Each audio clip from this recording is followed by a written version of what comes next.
귀한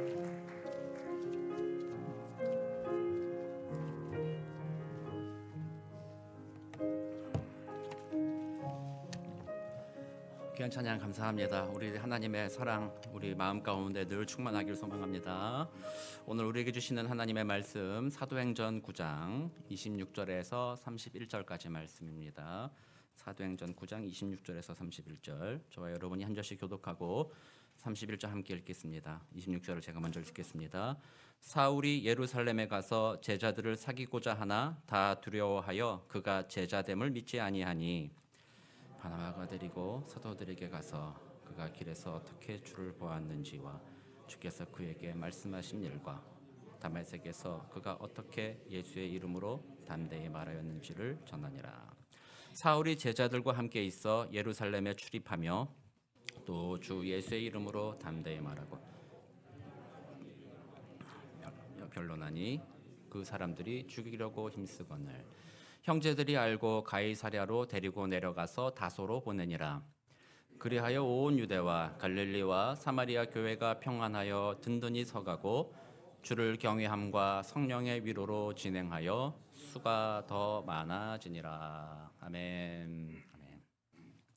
우리 사도행전 계속 묵상하고 있죠. 우리 지난주 본문은 뭐였어요? 다메섹에서 사울이 변화를 받아서 사람들에게 그리스도의 복음을 전하기 시작했고 유대인들이 그 사울을 미워해서 죽이려고 했었죠. 그때 이제 형제들이 사울을 다메섹 성 바깥에 바구니를 달아가지고 내려보내서 피신시켰다 하는 것이 지난주에 이제 본문이었죠. 그래서 25절 바로 우리 오늘 26절 읽었는데 25절은 성벽에 달아 내리니라라고 끝났어요. 그리고 오늘 본문은 사울이 예루살렘에 가서라는 말로서 시작을 하잖아요. 그래서 아마 이 성경을 이렇게 읽다 보면 다메섹에서 내려와서 곧장 예루살렘으로 갔구나 뭐 이렇게 이해가 될 수 있는데 사실은 사울이 곧장 예루살렘으로 간 것은 아닌 것입니다. 그 우리 갈라디아서 1장 18절에서 바울이 이제 갈라디아 교인들에게 편지를 보내면서 자기가 이런 일이 있었다라는 것을 얘기할 때 그 후 3년 만에 내가 게바를 방문하려고 예루살렘에 올라가서 그와 함께 15일을 머무는 동안 되어 있는데 이 게바가 이제 베드로의 별명이기도 하죠. 그래서 이 3년 만에 예루살렘에 올라갔다라고 그가 이렇게 표현을 하고 있어요. 그렇게 본다면 우리 25절과 26절 사이에는 3년이라는 시간이 있었다라는 거죠. 그래서 이 사울이 예수를 다메섹에서 만나서 마음이 뜨거워져 가지고 막 복음을 전했지만 아라비아로 내려가서 거기에서 자기가 만난 예수님을 다시 묵상해 본 거죠. 그가 그동안 공부했던 율법들, 구약의 여러 가지 말씀들 이런 것들을 생각해 보고 그 예수가 다시 살아나고 하나님의 아들이시며 메시아라면 구약과 그 예수가 어떻게 연결이 될까 이런 것들을 깊이 묵상해 보고 또 자기 나름대로 생각을 정리하는 시간을 3년 동안 가졌다라고 보는 거죠. 뭐 성경에는 그가 3년 동안 아라비아에서 뭘 했는지는 나오지 않으므로 우리가 추측하지만 뭐 그런 시간들을 보냈을 거야 생각이 들고 또 어떤 너무나도 잘 나갔던 사람이었잖아요. 예루살렘에서도 촉망받는 인재였고 이러다 보니까 아라비아에서 너 아무것도 아니다. 자신의 아무것도 아닌 것을 다시 한번 깨닫는 광야의 훈련 기간이었을 수도 있는 거죠. 또 거기에서 또 복음을 모르는 사람들, 또 유대교를 모르는 사람들에게 유대교 그 구약 성경을 가르치며 복음을 전하는 뭐 그런 일도 했을 수 있다. 뭐 이렇게 생각할 수 있습니다. 어쨌든 3년 동안 아라비아에서 바울이 여러 가지 생각을 정리하고 그러고 있을 때 지난주에 제가 말씀을 나눴다시피 믿음이 개인주의적인 믿음이 되면 안 된다. 주관화되면 안 된다고 했잖아요. 주관화된다고 그러면 이단으로 빠질 가능성이 매우 크기 때문에 이 사울이 자기가 생각한 것들을 사도들, 제자들과 다시 한번 얘기를 해봐야 되겠다. 그래서 혹시라도 내가 잘못 생각한 것들이 있다면 그들과 얘기하면서 좀 고쳐봐야 되겠다. 뭐 이런 마음으로 자신의 믿음을 공적인 공교회와 함께 확인해보겠다라는 마음으로 해서 예루살렘으로 이제 올라오게 된 것이죠. 예루살렘에 올라왔는데 사울에 대한 소식은 아마 예루살렘 교회도 들었을 거라 생각을 해요. 다메섹에서 그 한 일들이 얼마나 드라마틱합니까? 그러다 보니까 아마 다메섹에 있던 형제들이 사울이라는 인물이 이렇게 내려왔다가 이렇게 변화돼가지고 떠났는데 어디로 갔는지 모르겠습니다. 3년이 지났으니까 옛날 그 소식을 들었던 사람들도 어디 가서 뭐 다른 일 하고 있나 뭐 이렇게 좀 그랬을 수도 있습니다. 그래서 사울이 이제 예루살렘에 돌아왔더니 소식은 들었지만 아직까지 그가 진정한 제자가 되었는지에 대해서는 이 제자들과 사도들이 확신할 수 없었죠. 그러니까 그를 만나주지는 않습니다. 옛날에 그 사울이 어떤 인물이었어요? 스데반을 돌로 쳐 때 증인이었던 사람, 그것을 주도했던 사람이죠. 그리고 여러 믿는 자들을 괴롭혔던 사람이라는 그의 삶의 과거의 삶의 모습이 여전히 이 제자들의 마음에 사도들의 마음에는 남아 있었기 때문에 그를 만나기가 두려웠죠. 만나기를 꺼려했죠. 저 사람 만나면 피해 볼 수 있어. 저 사람 만나면 안 돼. 그러니까 제자들은 모두 다 그를 멀리했다라고 되어 있죠. 그런데 우리 28절, 우리 26절에서는 멀리했는데 28절에서 사울이 제자들과 함께 있어 예루살렘에 출입하며라고 바라고 말합니다. 바로 한 구절 건너뛰었는데 이제는 제자들이 사울과 만나 주었다라는 거죠. 그리고 그와 함께 출입하며 이거는 그냥 뭐 왔다 갔다 하는 의미가 아니겠죠. 늘 같이 동행했다라는 그런 의미겠죠. 제자들과 같이 동행하게 되었다. 그럼 어떻게 해서 이 제자들은 이 사도들은 사울을 받아들였는가 본다면 뭐 우리 27절 그 중간에 있는 27절에 바로 답이 있겠죠. 바나바가 데리고 사도들에게 가서 그가 길에서 어떻게 주를 보았는지와 주께서 그에게 말씀하신 일과 다메섹에서 그가 어떻게 예수의 이름으로 담대히 말하였는지를 전하니라라고 되어 있습니다. 바나바가 중간에 끼어 있었다라는 거죠. 근데 바나바하고 사울하고 도대체 무슨 관계가 있기 때문에 바나바가 그 중간에 끼어 있었을까요? 우리 앞에서 우리 바나바에 대해서는 한 번 언급이 나왔어요. 사도행전 4장입니다. 사도행전 4장 36절 37절 말씀입니다. 제가 읽어드릴게요. 구브로에서 난 레위 족 사람이 있으니 이름은 요셉이라. 사도들이 일컬어 바나바라. 번역하면 위로의 아들이라 하니 그가 밭이 있음에 팔아 그 값을 가지고 사도들의 발 앞에 두니라. 이때 한번 등장을 했었던 인물이에요. 구브로는 지금의 사이프레스라고 해서 이제 지중해 예루살렘 앞쪽에 떠 있는 섬이죠. 그리고 사울은 다소 출신이라고 했잖아요. 지금의 튀르키예 땅 대륙 안에 있는 땅이거든요. 그러니까 그 이전에 이 바나바와 사울이 서로 알았을 리가 없을 것 같다. 그런데 지금 오늘 우리가 읽은 27절에서는 바나바가 사울을 그렇게 옹호하고 있다라는 것을 보았을 때 아마도 바나바가 사울이 제자들을 만나고 싶어서 수소문하고 찾아다녔지만 모두가 피했지만 바나바 하나만큼은 한번 만나줘야 되겠다 마음을 가졌다라는 거죠. 그의 별명이 뭐예요? 위로의 아들이다, 격려의 아들이다라는 이름이거든요. 얼마나 사람들을 위로하는 사람이었으면 요셉이란 자기 이름에 있음에도 불구하고 그 다음부터 사람이 그를 부를 때마다 성경에 기록된 이름은 전부 다 뭐예요? 바나바라는 별명으로 부를 정도였어요. 대단한 사람이잖아요. 그러니까 그 사울에 대해서 긍휼한 마음이 있었던 거죠.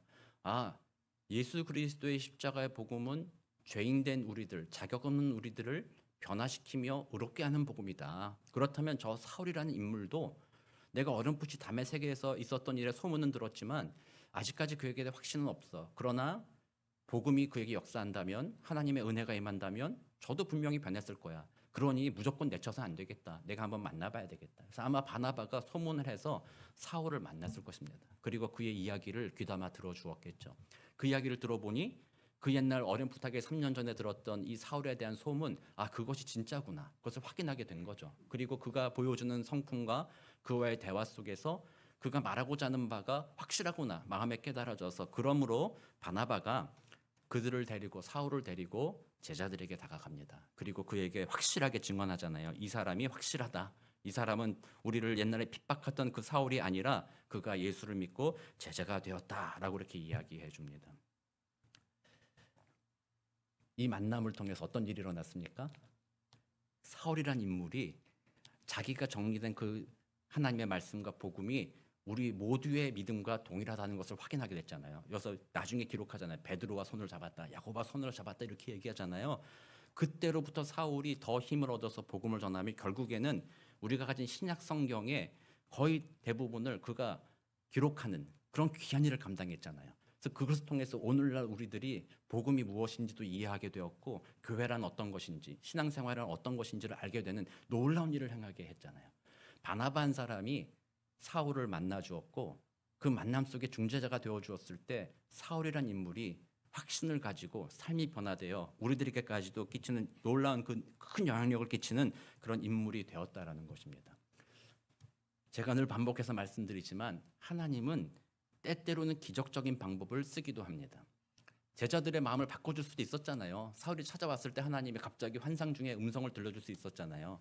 성경 우리 신약 시대에도 많이 그랬잖아요. 환상으로 보여주셔서 누구를 만나라. 뭐 그렇게 얘기할 수 있었잖아요. 사도들에게도 저 사울은 이제 변화되었다. 그러니 우리 아나니아에게도 하나님께서 기도 가운데 그에게 가라고 말씀하셨던 것처럼 사도들에게도 아니다. 저 사울은 변화됐다. 받아줘라. 이렇게 얘기할 수도 있었잖아요. 그러나 하나님은 그런 경우도 가끔 종종 있지만 대부분의 경우는 성경을 살펴볼 때 어떻게 일하신다고요? 사람을 통해서 일하신다. 사람을 만나게 하신다. 주변의 사람을 만나게 하신다라는 거예요. 그런 의미에서 우리들의 만남은 참 중요하다라는 거죠. 그래서 여러분들이 이렇게 만나는 모든 것, 우리 토렌 선한 목자교회에서 만나는 요것들, 그리고 일상에서 만나는 모든 만남을 아주 귀하게 여겨야 된다라는 거예요. 하나님의 축복의 통로로 쓰이는 기회다라고 여기는 것입니다. 우리들의 만남은 서로에게 유익이 되어야 하는 것이지요. 서로를 살리는 만남이 되어야 합니다. 여러분들의 만남은 어때요? 오늘 주일날 교회 오셨잖아요. 옆에 있는 지체들 만났는데 어때요? 기분 나쁘다. 오늘 또 왜 왔냐? 서로 만나면 마음에 짐이 되고 기운이 빠지고 만날 때마다 힘이 빠지게 하는 만남이 있다면 얼마나 안타까운 일입니까? 교회가 저는 그래요. 주일날 솔직하게 우리가 한번 얘기 한번 해봅시다. 주일날 예배 시간에 나오는 거 쉽지 않지 않습니까? 매일 일상생활 아침에 출근하고 뭐 하는데 주일도 꼭 정해진 시간까지 교회 가야 되고 아침에 나오는 거 쉽지 않잖아요. 여러분들 중에도 그럴 수 있습니다. 오늘 교회 갈까 말까 갈까 말까. 아침에 일어나서 눈 뜨고 갈까 말까 갈까 말까. 옛날에 그 한국 개국 프로그램 갈까 말까 갈까 가자 뭐 이런 마음으로 교회 오는 분들도 있잖아요. 그런데 그런 마음으로 올 수 있습니다. 그런 마음이 있을 수 있어요. 근데 교회에 왔을 때 만남의 기쁨이 그 마음을 이기게 만들어야 되는 거죠. 우리 교회 온다면 주님을 만나는 기쁨이 있잖아요. 말씀이 주시는 위로의 그 기쁨이 있어야 되고 또 옆에 있는 이 주일 오전 11시에 같이 만난다고 하는 그 수많은 사람 중에 꼭 11시에 토렌스 제일장로교회가 아니라 토렌스 선한 목자교회 가서 만난다는 이 공동체가 있다라는 것이 우리들에게 기쁨이 되어야 되는 거잖아요. 그래서 이 만남이 서로에게 기쁨이 되고 일주일은 우리가 세상 속에서 힘들었지만 주일날 만나는 것을 통해서 하나님의 위로를 받을 뿐만 아니라 성도의 교제를 통해서 같이 위로받는 공동체가 되어가야 되는 것 아니겠습니까? 만남이란 그런 거죠. 재미있는 책 제목이 하나 있습니다. 오늘날의 세태를 반영하기도 하는 것인데요. 혼자이고 싶지만 외롭고 싶지는 않아. 그게 사람의 마음이라는 거예요. 혼자 있고 싶지만 그렇다고 외롭고 싶진 않아. 왜냐하면 인간은 그렇게 만들었기 때문에요. 인간은 하나님께서 처음부터 공동체로 만들었다라는 거죠. 서로 만남을 통해서 마음의 위로를 얻게 하는 거예요. 인간이 마지막에 내 인생을 돌아봤을 때 내가 무엇을 이루었나 보았을 때 사실은 두 가지로서 만족받는다고 그래요. 첫 번째는 성취, 내가 뭘 했는가. 두 번째는 만남이라고 그래요. 내가 어떤 만남을 이루었는가. 그래서 나중에 돌아보면 내게 고마운 사람들은 기억에 남는다라는 거예요. 그러나 내게 미움이 됐던 사람들은 전혀 기억이 안 남는다라는 거죠. 그랬을 때 그 기억이 남는 사람들로 인해서 내가 인생을 좀 그래도 괜찮게 살았구나라는 위로를 받는다라고 얘기해요. 그건 전부 다 성경적인 인간관이에요. 우리들은 외로움을 싫어하는 거죠. 하나님도 외로움을 싫어하신다라는 거예요. 창세기에 보면 하나님이 천지를 창조하시잖아요. 첫째 날 뭘 만들고 다 외우세요 그런 거? 첫째 날 몇 만들었는지 성경 퀴즈 대회 한번 해야 되나? 이런 거 좀 잘 몰라도 되는데 중요한 건 뭐예요? 첫째 날 만든 다음에 그날 밤에 뭐라고 그랬어요? 보시기에 좋았더라. 보시기에 좋았더라.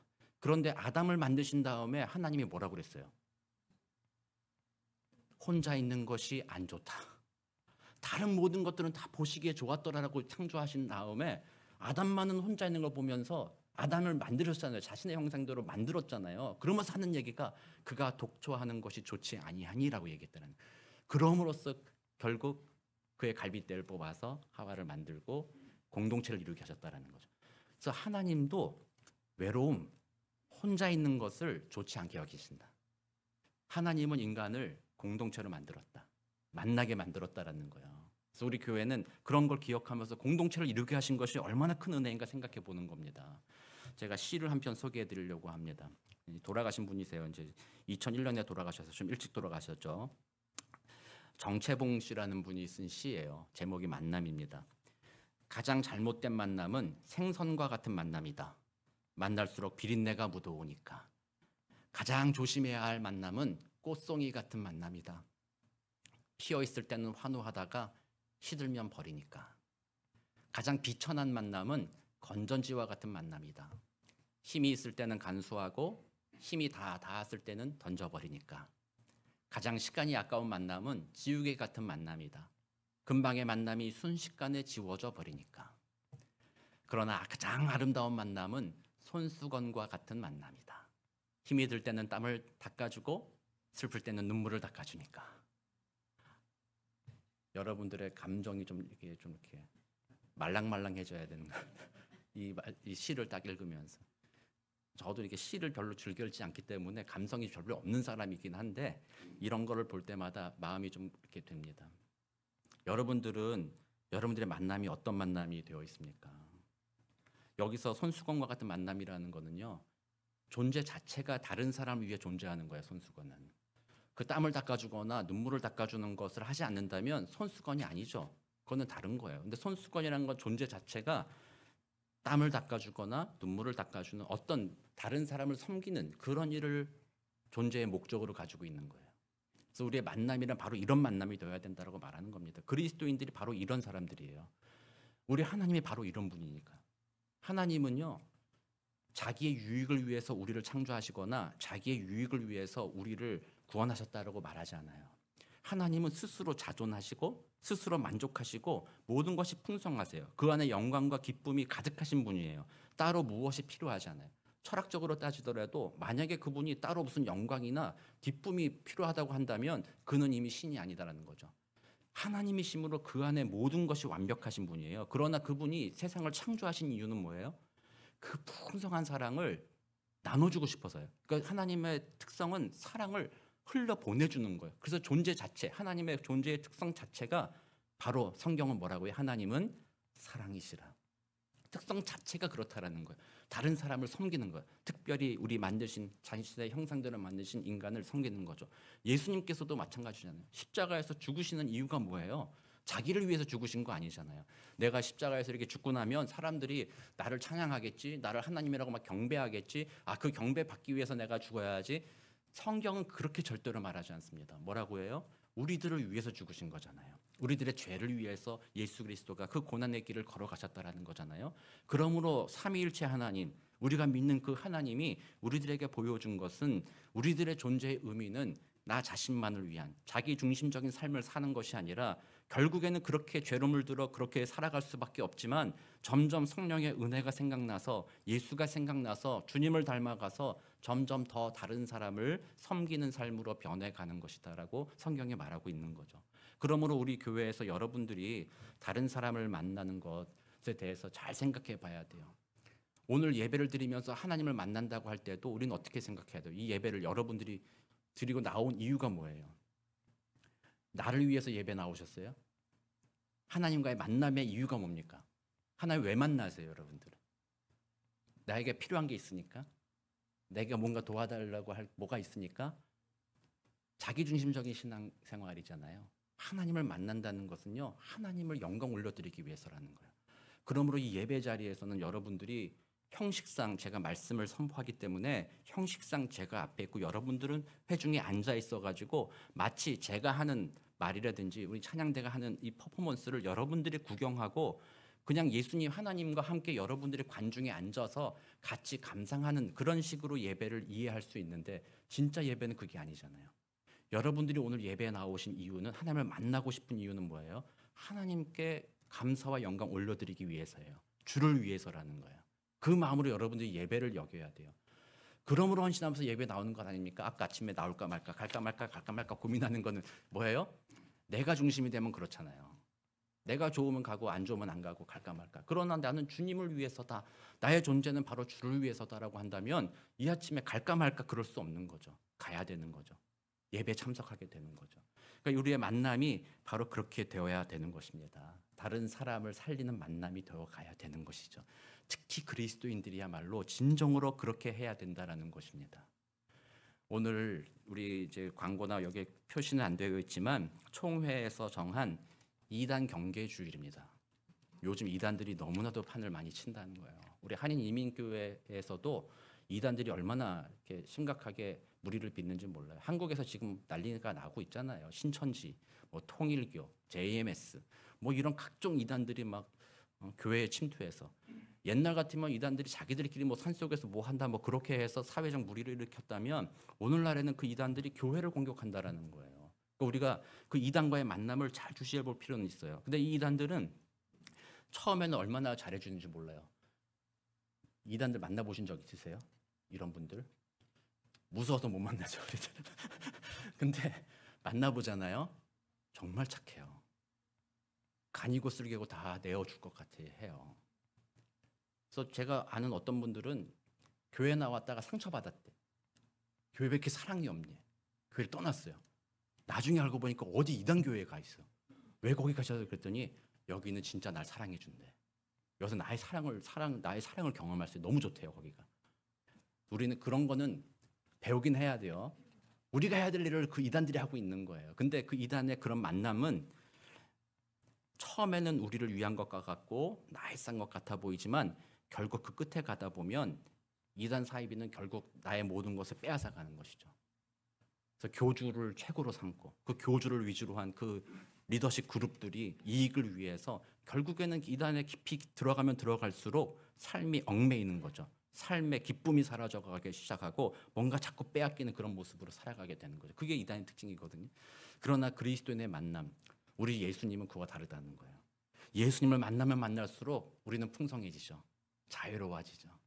우리가 하나님께서 우리에게 뭘 자꾸 뺏어가고 뭘 이렇게 하려고 그렇게 억눌리시는 분이 아니시라는 거예요. 우리는 만남을 통해서 서로에게 유익을 구하고 그것을 통해서 다시 우리 모두를 그리스도께로 인도해 갈 때 그리스도께서 우리에게 주시는 진정한 위로와 평안을 누리는 거예요. 우리는 그걸 우리의 인생의 목적으로 삼는 거예요. 만남의 목적으로 삼는 거예요. 침묵이라는 소설이 있어요. 제가 갑자기 그 작가 이름은 생각이 안 나요. 침묵, 아주 유명한 기독교 소설이죠. 제가 아마 설교할 때도 몇 번 소개해 드렸을 거예요.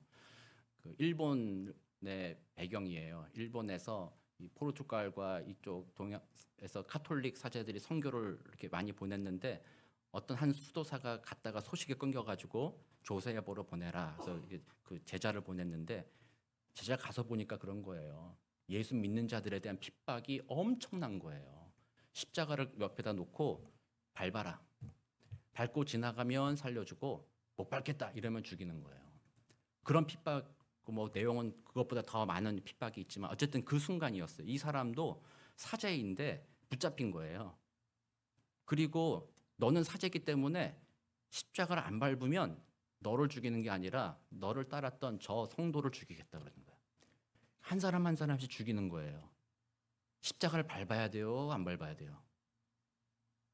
그게 그 소설이 던지는 질문이에요. 근데 그 순간에 귀에서 음성이 들려요. 밟아라.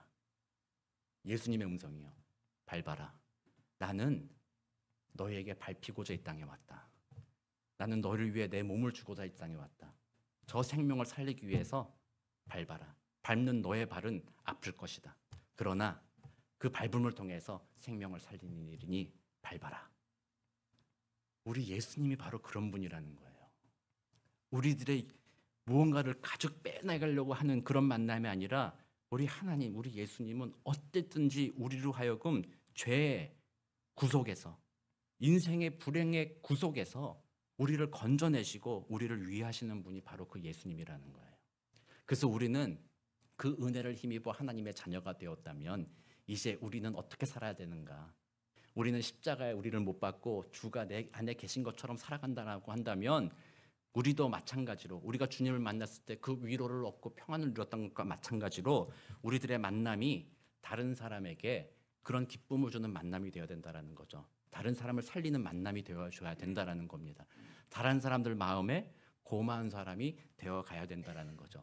바나바와 같이 사람들이 꺼려하는 사람이라 할지라도 그의 이야기를 들어주며 그 사람과 다른 사람의 브릿지 역할을 하는 이걸 뭐라고 해요? 피스메이커. 그것이 우리 화평케 하는 주님의 사명을 받았다고 얘기하는 거잖아요. 그런 일을 감당해 가라라는 것이 오늘 바나바를 통해서 우리에게 주시는 메시지이기도 합니다. 여러분도 우리 교회 이 만남을 귀하게 여겨야 돼요. 그리고 여러분들의 서로 간의 만남이 서로에게 위로가 되어 가야 되는 거예요. 만약에 이 만남이 짐이 되고 서로에게 미움이 된다면 주님 앞에 기도 다시 해야 됩니다. 십자가를 다시 바라보아야 합니다. 내가 다른 사람을 그렇게 만나 주었을 때 그 만남이 사람을 변화시킵니다. 그 사랑이 진짜 사람을 변화시킵니다. 100년을 살아보니라는 책이 있어요. 여기 계신 분들도 나중에 다 그렇게 책을 한번 내세요. 100년을 살아보니.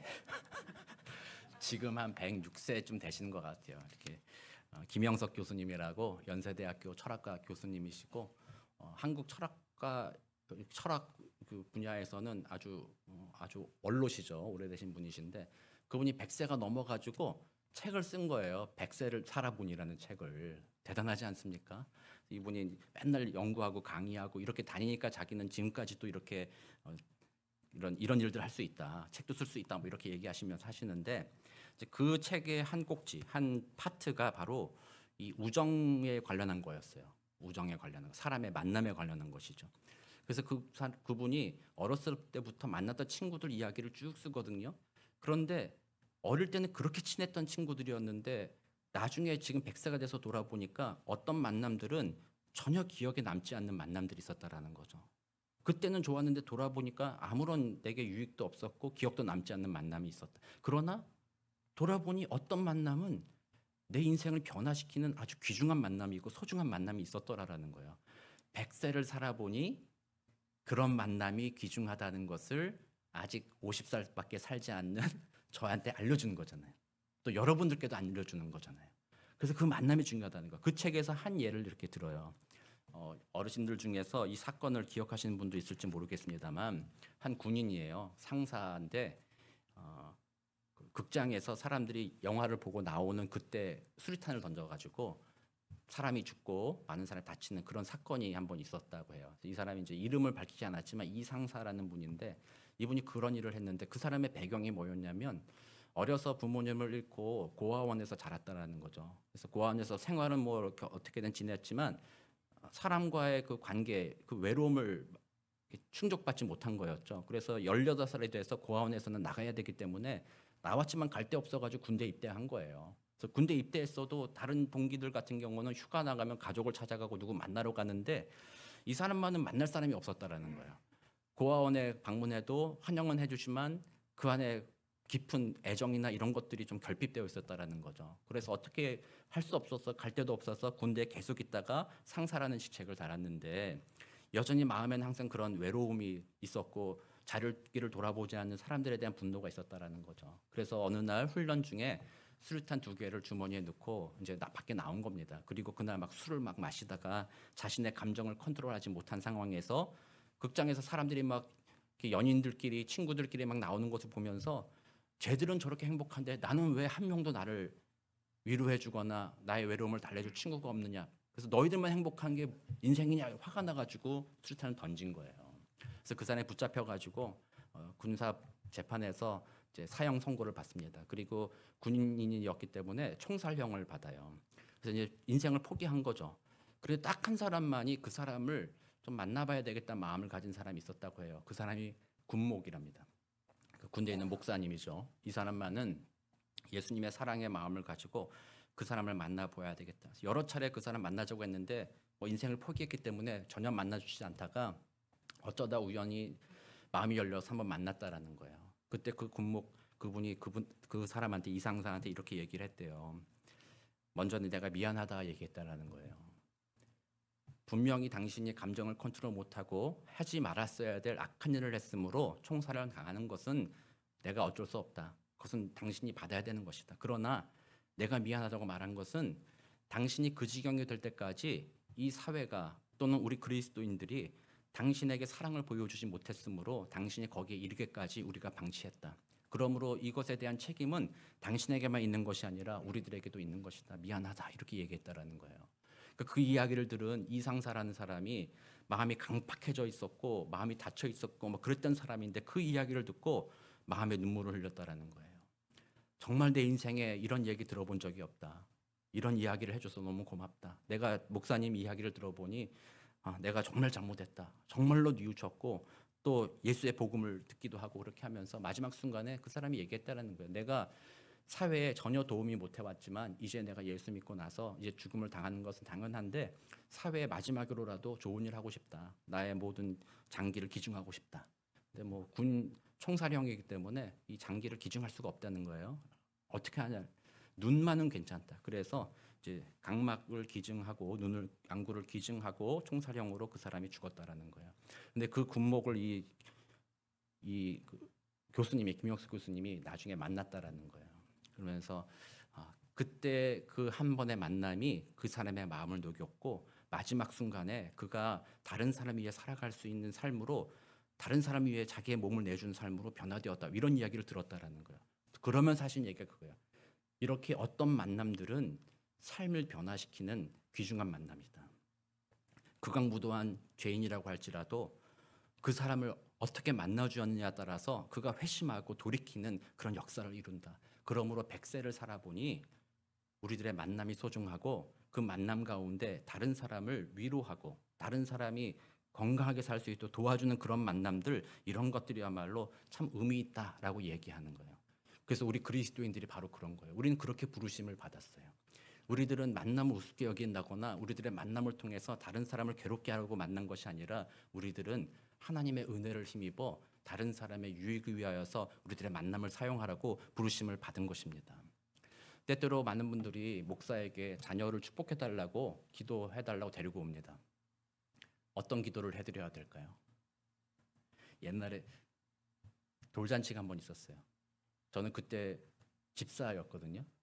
그냥 참여했어. 근데 교회 강도 스님인가 한 분이 오셔가지고 돌잔치에서 이제 축복 기도를 해주잖아요.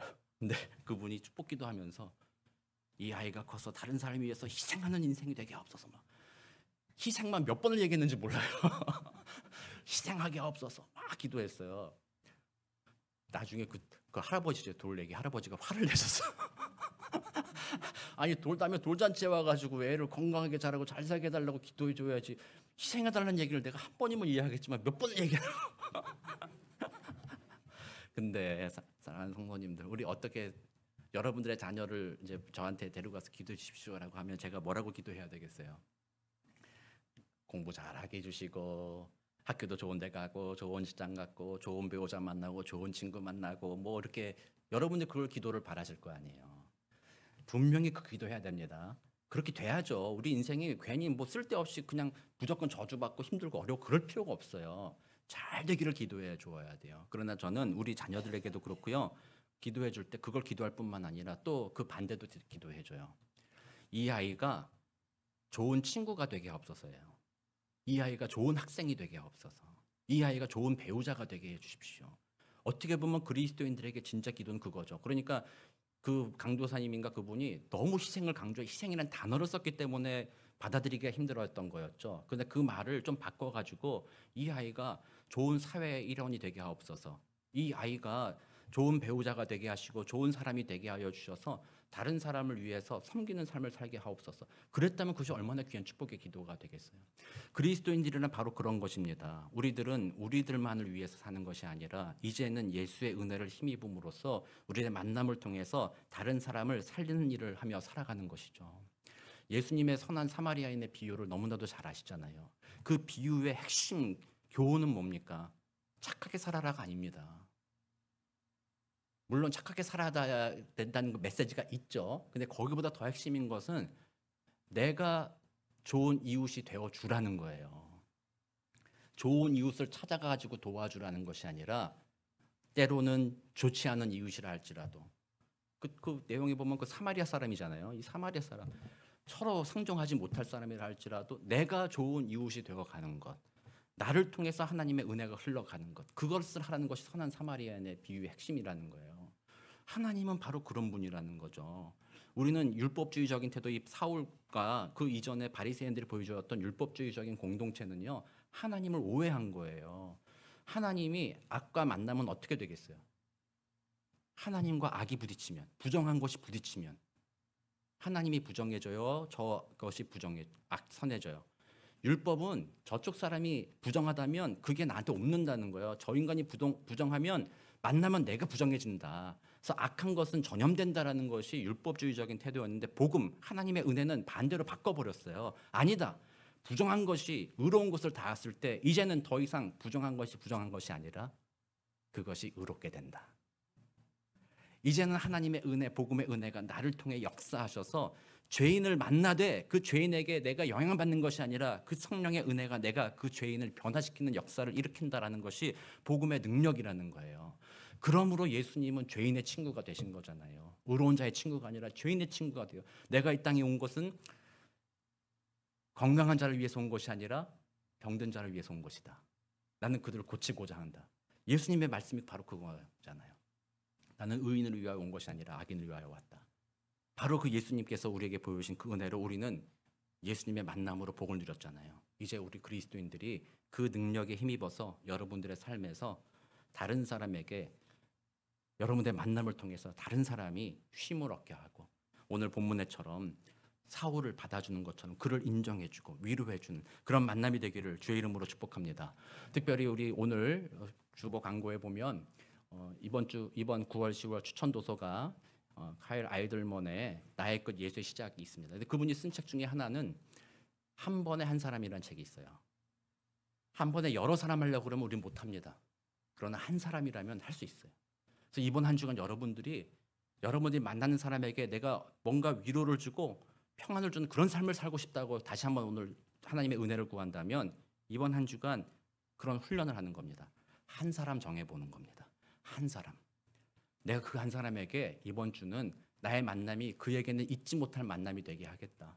그 사람이 이 만남을 통해서 위로를 받고 어디선가 2025년 9월 첫째 주 그날이었어. 내 인생이 바뀐 그날. 거기에 무슨 일이 있었는데 그때 내가 토렌 선한 목자교회 그 장로님을 만났지 뭐야. 토렌 선한 목자교회 그 집사님을 만났지 뭐야. 여러분들의 표정이 좀 이렇게 그게 뭐 얼마나 마음 뛰지 않습니까? 그런 은혜가 있다는 하나님은 우리를 그런 도구로 쓰시기를 원한다라는 거죠. 여러분 사랑하는 성도님들 오늘 모든 날에 우리가 어떻게 기억될지 하나님께서 하시겠지만 성령께서 우리의 마음을 움직여 주셔서 정말 우리의 삶이 다른 사람에게 위로가 되고 그 만남을 통해 복을 나누기 원합니다. 그것을 통해서 오늘 본문 끝도 이렇게 끝납니다. 그리하여 온 유대와 갈릴리와 사마리아 교회가 평안하여 든든히 서가고 주를 경외함과 성령의 위로로 진행하여 수가 더 많아지니라. 바로 이런 만남들이 계속 이어지니까 교회가 든든히 서가기 시작했다라는 거죠. 그럼으로써 예수 모르던 사람들도 다시 그 예수를 알기 시작하여 부흥의 역사가 이루어졌다라고 결론을 내리고 있는 것 아닙니까? 이번 한 주간 우리들의 만남이 다른 사람을 살리는 복된 만남 되시기를 우리 구주 예수 그리스도 이름으로 축복합니다. 기도하겠습니다. 사랑과 은혜가 많으신 하나님 감사합니다. 우리 예수님 우리를 만나 주셔서 죄인된 우리들을 구원하여 주시고 하나님의 자녀가 되는 귀한 권세를 주셨으니 하나님 참 감사합니다. 그 예수님이 또다시 말씀하십니다. 이제는 나와 함께 너희들도 세상 속에서 복된 그리스도인으로 살아라. 많은 사람을 만날 때 그들의 마음의 외로움을 위로하여 주고 그들의 마음의 상처를 보듬어 주어 참으로 복된 만남이 되도록 축복의 통로가 되어라 말씀하셨으니 이번 한 주간 우리 한 사람이라도 나와의 만남을 통해서 쉼을 얻게 하시고 나의 만남을 통해서 예수를 만나게 되는 복된 역사가 있도록 주님 도와 주옵소서. 감사드리며 살아계신 우리 주 예수 그리스도의 이름으로 기도드립니다. 아멘.